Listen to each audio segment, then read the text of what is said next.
Russian athletes are staring an Olympic ban in the face for a state-run doping scheme. Found out how much this could impact the games in Rio. UFC fighter Jon Jones will not be in the octagon against Daniel Cormier. Just in your opinion and your gut feeling, what are the chances that Russian athletes who are clean and that can prove they've been clean the entire time may be still able to compete and not take the fall for the rest?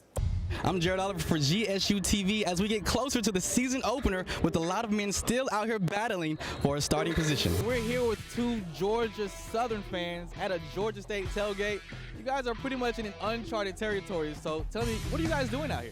Henrik Stenson puts together a final round of golf for the Angels at the Royal Troon, but didn't win the Claret Jug with smooth sailing. Phil Mickelson was basically breathing down his neck on every hole into the final round until a late surge by Stenson to beat Mickelson.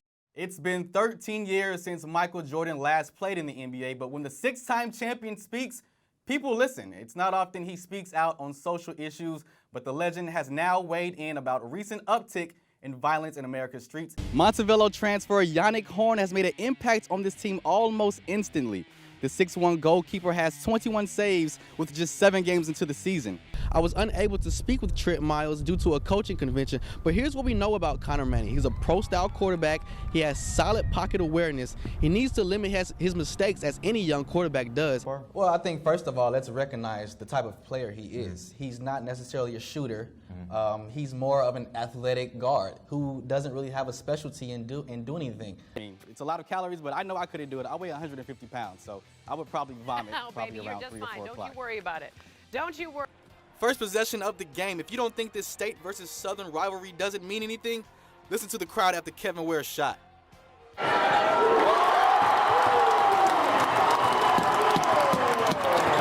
Ware scores from 3, scoring the Panthers' first 5 points of the game, eventually going on a 12-2 run. The Eagles stuck around later in the first half, shooting the lights out.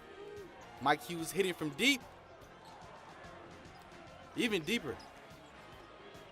That's just not right. Southern led 31-27 at the half, and not much changed at the start of the second. The Eagles went up as much as 11.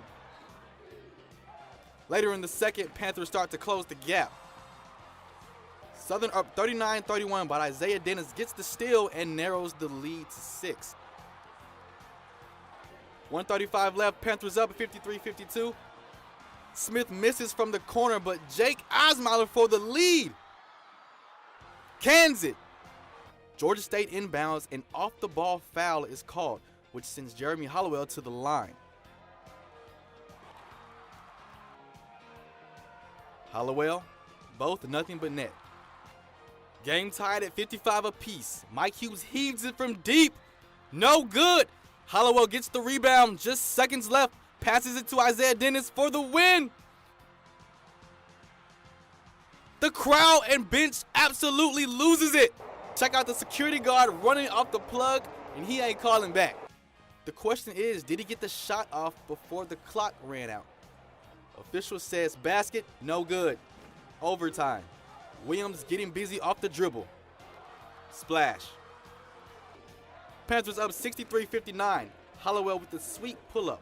They go up by 6. 14 seconds left, 3-point game, looking to tie. No good. Georgia State wins a tight one, 69-66. Ike Smith finishes with 23 points for Southern. TJ Shipes gets a double-double, 14 points and 13 rebounds. Freezing temperatures 7 a.m. in the morning can make most people stay in the bed.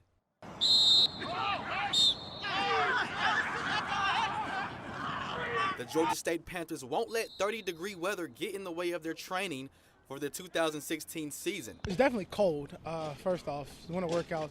But once you come together as a team and leaders step up and guys follow, you really find out a lot about each other and it becomes a great bond. It becomes fun more so than a workout. We made it to a bowl game last year, but we didn't win it. So we're trying to come out here and get better every day and work towards a Sun Belt championship and then win our bowl game this year.